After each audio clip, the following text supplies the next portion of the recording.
नई राष्ट्रीय शिक्षा नीति को 1 साल पूरा होने पर सभी देशवासियों और विशेषकर सभी विद्यार्थियों को बहुत बहुत शुभकामनाएं।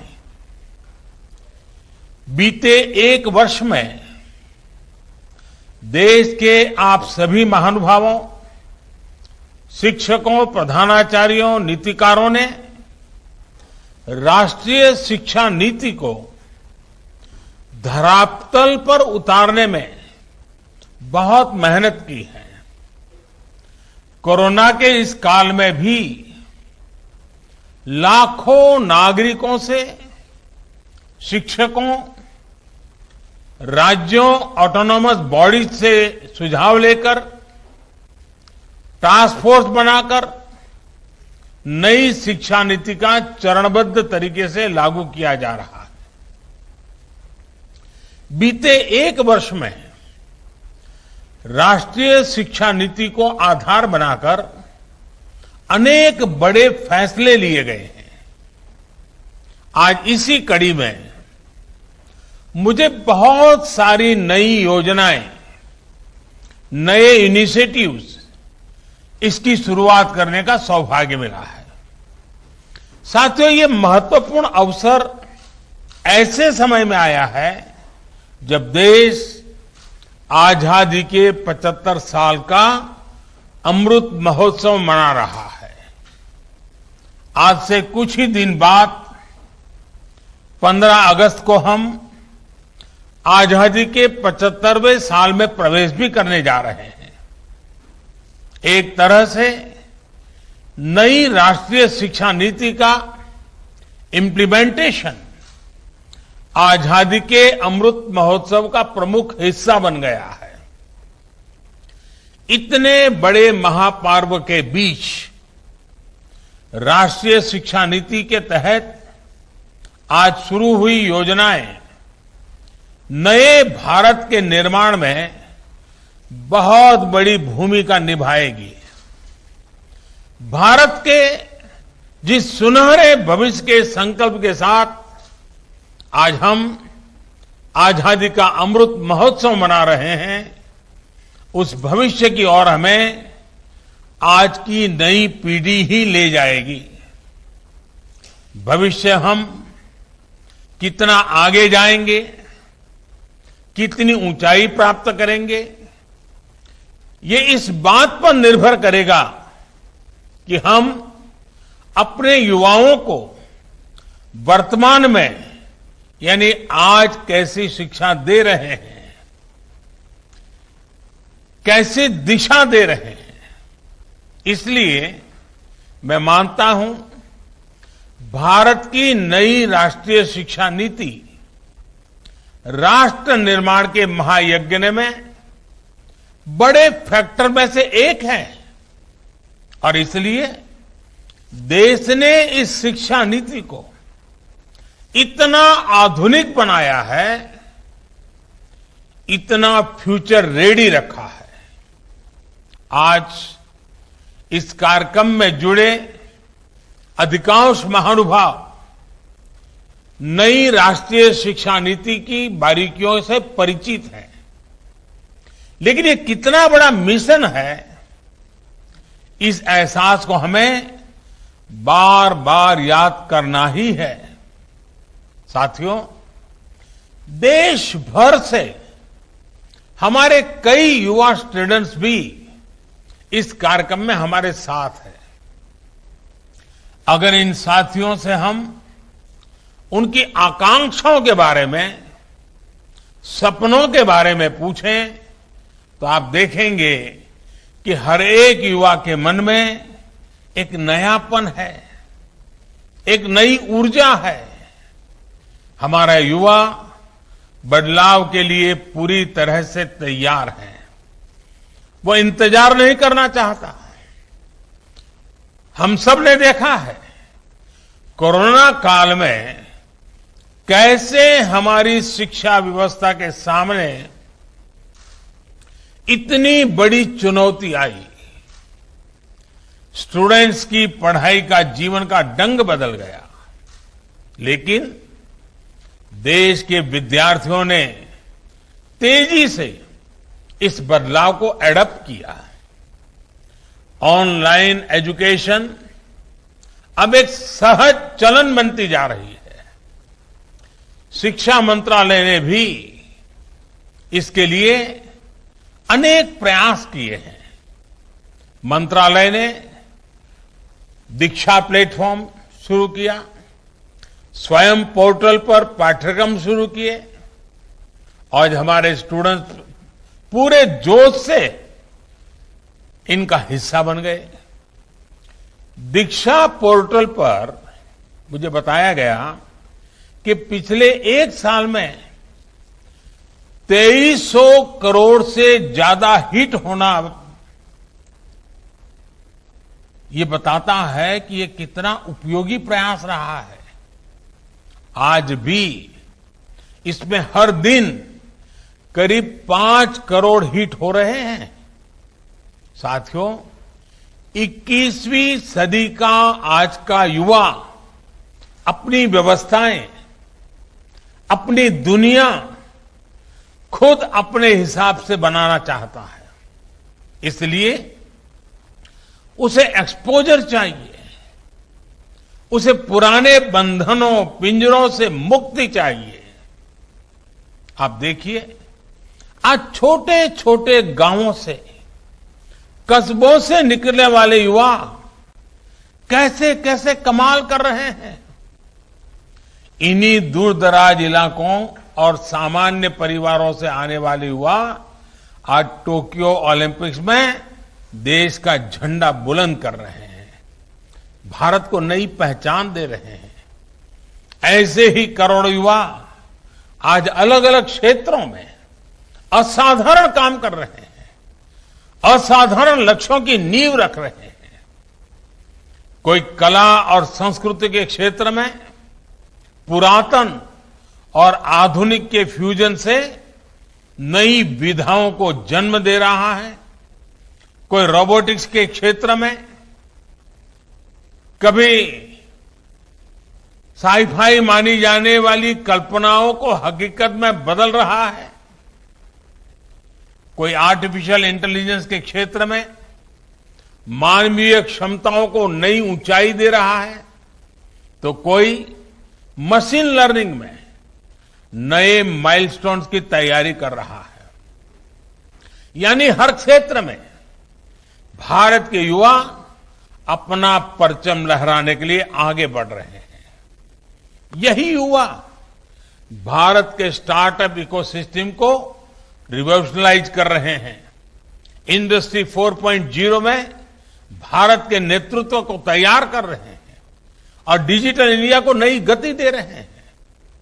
आप कल्पना करिए, इस युवा पीढ़ी को जब इनके सपनों के अनुरूप वातावरण मिलेगा तो इतनी शक्ति कितनी ज्यादा बढ़ जाएगी।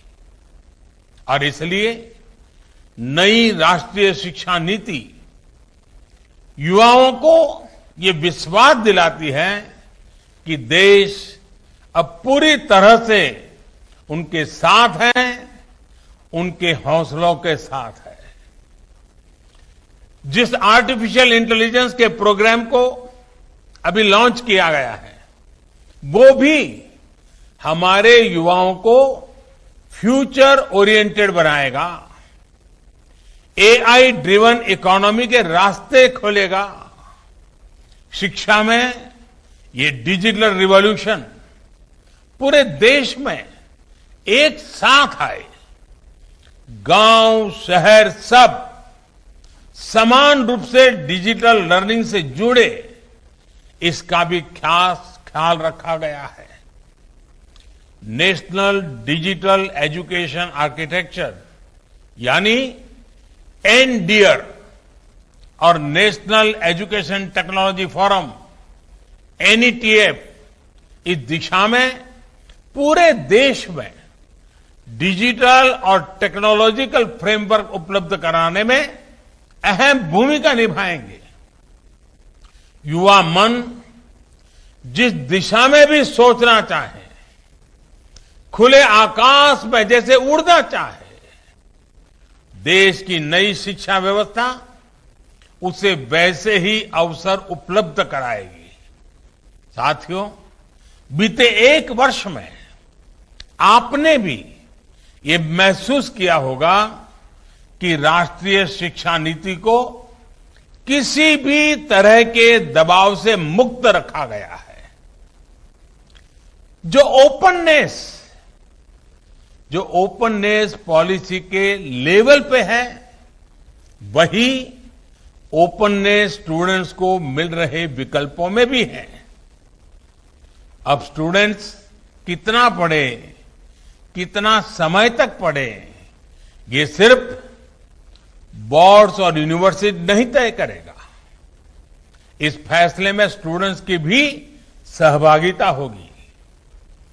मल्टीपल एंट्री एंड एग्जिट की जो व्यवस्था आज शुरू हुई है, इसने स्टूडेंट्स को एक ही क्लास और एक ही कोर्स में जकड़े रहने की मजबूरी से मुक्त कर दिया है। आधुनिक टेक्नोलॉजी पर आधारित एकेडमिक बैंक ऑफ क्रेडिट, इस सिस्टम से इस दिशा में स्टूडेंट्स के लिए रिवॉल्यूशनरी चेंज आने वाला है। अब हर युवा अपनी रुचि में, अपनी सुविधा से कभी भी एक स्ट्रीम को चूज कर सकता है, छोड़ सकता है। अब कोई कोर्स सेलेक्ट करते समय ये डर भी नहीं रहेगा कि अगर हमारे डिसीजन गलत हो गया तो क्या होगा।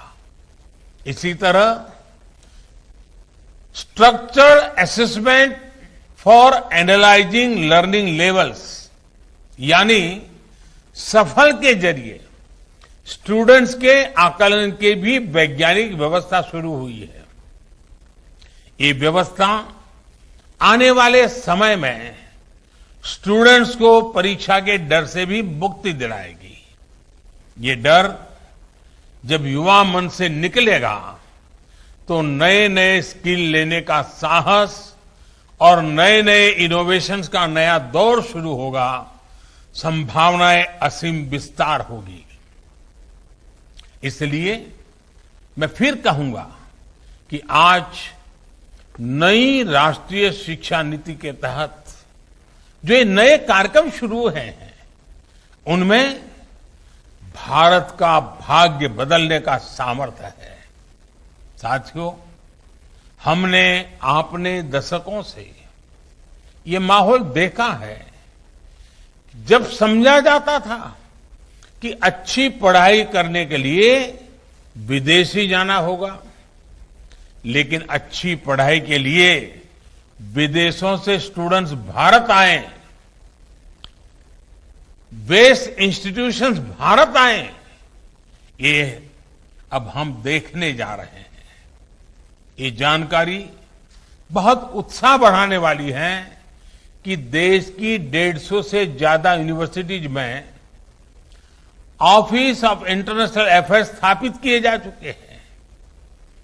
भारत के हायर एजुकेशन इंस्टीट्यूट्स अंतर्राष्ट्रीय स्तर पर रिसर्च और एकेडमिक में और आगे बढ़े, इसके लिए आज नई गाइडलाइंस भी जारी की गई है। साथियों, आज बन रही संभावनाओं को साकार करने के लिए हमारे युवाओं को दुनिया से एक कदम आगे होना पड़ेगा। एक कदम आगे का सोचना ही पड़ेगा।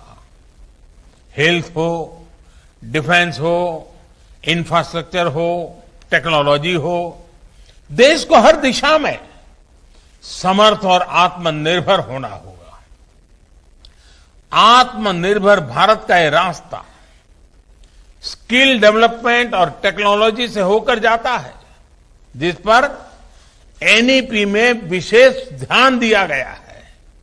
मुझे खुशी है कि बीते एक साल में 1200 से ज्यादा उच्च शिक्षा संस्थानों में स्किल डेवलपमेंट से जुड़े सैकड़ों नए कोर्सेज को मंजूरी दी गई है।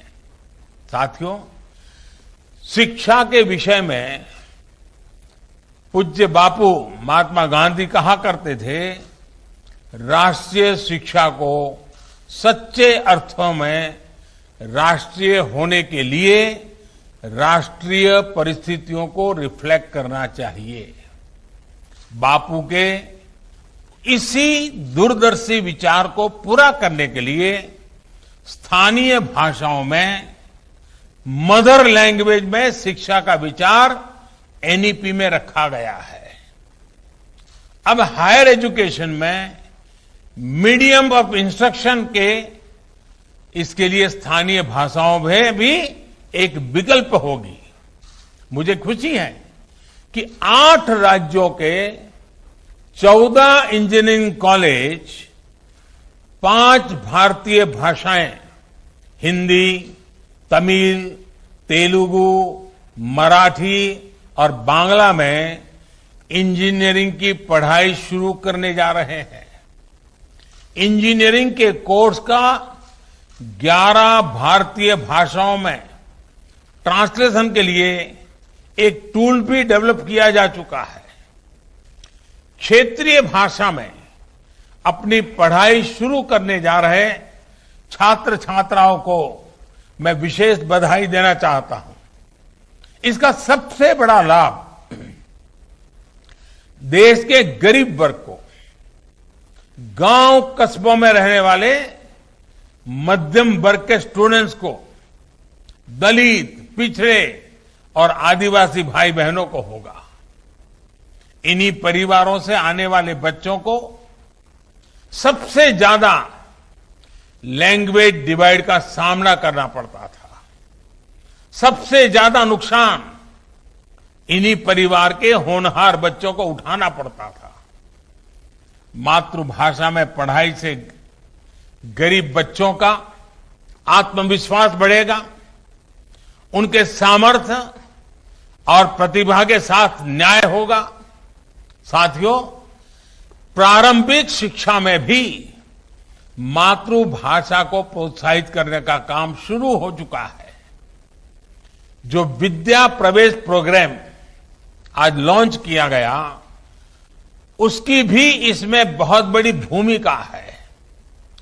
प्ले स्कूल का जो कंसेप्ट अभी तक बड़े शहरों तक ही सीमित है, विद्या प्रवेश के जरिए वो अब दूर दराज के स्कूलों तक जाएगा, गांव-गांव जाएगा। ये प्रोग्राम आने वाले समय में यूनिवर्सल प्रोग्राम के तौर पर लागू होगा और राज्य भी अपनी अपनी जरूरत के हिसाब से इसे लागू करेंगे। यानी देश के किसी भी हिस्से में बच्चा अमीर का हो या गरीब का हो, उसकी पढ़ाई खेलते और हंसते हुए ही होगी, आसानी से होगी। इस दिशा का ये प्रयास है और जब शुरुआत मुस्कान के साथ होगी तो आगे सफलता का मार्ग भी आसानी से ही पूरा होगा। साथियों, आज एक और काम हुआ है जो मेरे हृदय के बहुत करीब है, बहुत संवेदनशील है। आज देश में 3 लाख से ज्यादा बच्चे ऐसे हैं जिनको शिक्षा के लिए सांकेतिक भाषा की आवश्यकता पड़ती है। इसे समझते हुए भारतीय साइन लैंग्वेज को पहली बार एक भाषा विषय यानी एक सब्जेक्ट का दर्जा प्रदान किया गया है। अब छात्र इसे एक भाषा के तौर पर भी पढ़ पाएंगे। इससे भारतीय साइन लैंग्वेज को बहुत बढ़ावा मिलेगा। हमारे दिव्यांग साथियों को बहुत मदद मिलेगी। साथियों, आप भी जानते हैं कि किसी भी स्टूडेंट की पूरी पढ़ाई में उसके जीवन में बड़ी प्रेरणा उसके अध्यापक होते हैं। और हमारे यहां तो कहा गया है, गुरौ न प्राप्यते यत् यत् तत् न अन्य अत्रापि लभ्यते। अर्थात जो गुरु से प्राप्त नहीं हो सकता वो कहीं प्राप्त नहीं हो सकता। यानी ऐसा कुछ भी नहीं है जो एक अच्छा गुरु, अच्छा शिक्षक मिलने के बाद दुर्लभ हो। इसलिए राष्ट्रीय शिक्षा नीति के फॉर्मुलेशन से लेकर इंप्लीमेंटेशन तक हर स्टेज पर हमारे शिक्षक सक्रिय रूप से इस अभियान का हिस्सा है। आज लॉन्च हुआ निष्ठा 2.0, ये प्रोग्राम भी इस दिशा में एक अहम भूमिका निभाएगा। इस प्रोग्राम के जरिए देश के शिक्षकों को आधुनिक जरूरतों के हिसाब से ट्रेनिंग भी मिलेगी और वो अपने सुझाव भी विभाग को दे पाएंगे। मेरा आप सभी शिक्षकों से, एकेडमिशियन से अनुरोध है कि इन प्रयासों में बढ़ चढ़ करके हिस्सा लीजिए, अधिक से अधिक योगदान दीजिए। आप सभी शिक्षा के क्षेत्र में इतना अनुभव रखते हैं, व्यापक अनुभव के धारक है, इसलिए जब आप प्रयास करेंगे तो आपके प्रयास राष्ट्र को बहुत आगे लेकर जाएंगे। मैं मानता हूं कि इस कालखंड में हम जिस भी भूमिका में हैं, हम सौभाग्यशाली हैं कि हम इतने बड़े बदलावों के गवाह बन रहे हैं, इन बदलावों में सक्रिय भूमिका निभा रहे हैं। आपके जीवन में ये स्वर्णिम अवसर आया है कि आप देश के भविष्य का निर्माण करेंगे, भविष्य की रूपरेखा अपने हाथों में खींचेंगे। मुझे पूरा विश्वास है आने वाले समय में जैसे जैसे नई राष्ट्रीय शिक्षा नीति के अलग अलग फीचर्स हकीकत में बदलेंगे, हमारा देश एक नए युग का साक्षात्कार करेगा। जैसे जैसे हम अपनी युवा पीढ़ी को एक आधुनिक और राष्ट्रीय शिक्षा व्यवस्था से जोड़ते जाएंगे, देश आजादी के अमृत संकल्पों को हासिल करता जाएगा। इन्हीं शुभकामनाओं के साथ मैं अपनी बात समाप्त करता हूं। आप सब स्वस्थ रहें और नई ऊर्जा के साथ आगे बढ़ते रहें। बहुत बहुत धन्यवाद।